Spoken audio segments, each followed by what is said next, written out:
There we go. Hi Pam! Let's take a tour of the garden and the new stuff I put in this year. Let's go. Alright.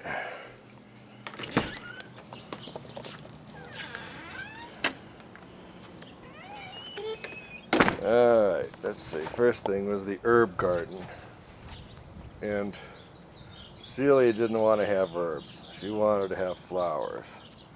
So this year, in addition to the clematis that's there from last year, climbing up like that, we also put in some daisies and some petunias. And over here we took out 4 of the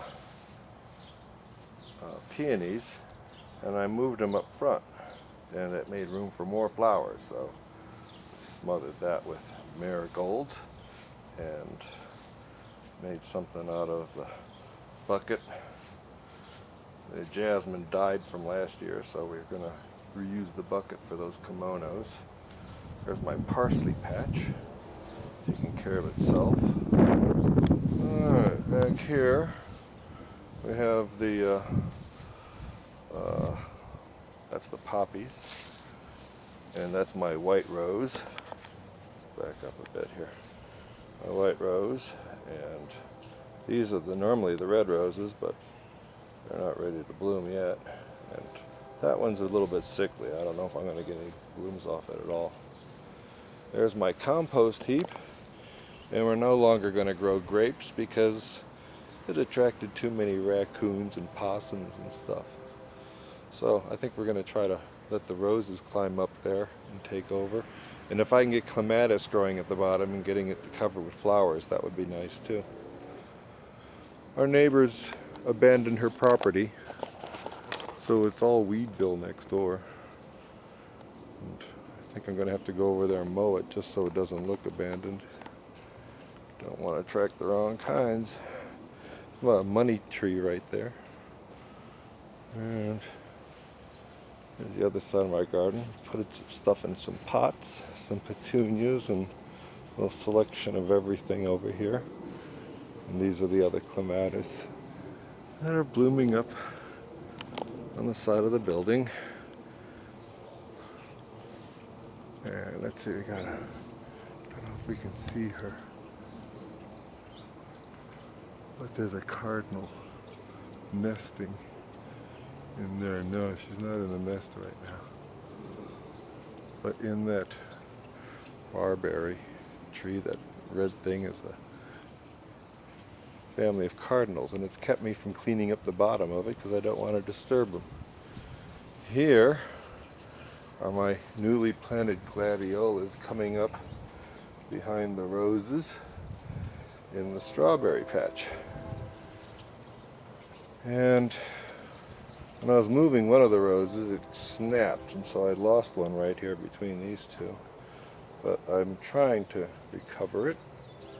It's over by the parsley patch. But half the gladiolas have come up. This one's just beginning to. Just beginning to. I've already had a squirrel dig up a couple bulbs. There's another money tree that got knocked down the other day. And this is a rose and clematis. And you can see how the dead stuff just comes to life in the spring. Okay, my cherry trees are done blooming already. The obligatory begonias. And my hosta garden. And those are Japanese ferns, those two right there that I planted last year and came back. And that Indian wheatgrass that's there looks like bamboo. There's some more of it over here behind these hostas, right there. That we got from a place that was doing indigenous Indiana plants down the street. And they're perennials, and we figured they would do well there. Now, you could actually see the fish in the pond this year because I'm putting only the golden ones in the pond. And there's a bunch of them. They're all over here in the shade, so you can't see them right now. Maybe you can. I don't know if you can with the camera or not. There they are underneath the cherry blossoms on the water. Okay. These things are cardinal plants, and these are two more of the plants we got at the perennial sale at Gibson Woods, which is a nature preserve just down the road. These are purple hyssop, and this is a pink Joe Pye Weed plant. Never heard of it before. Irises. My hydrangea are doing fine now that I've moved him here. A dahlia, some lilies, and that's the rest of it. So, now you see the garden and the changes I've put in.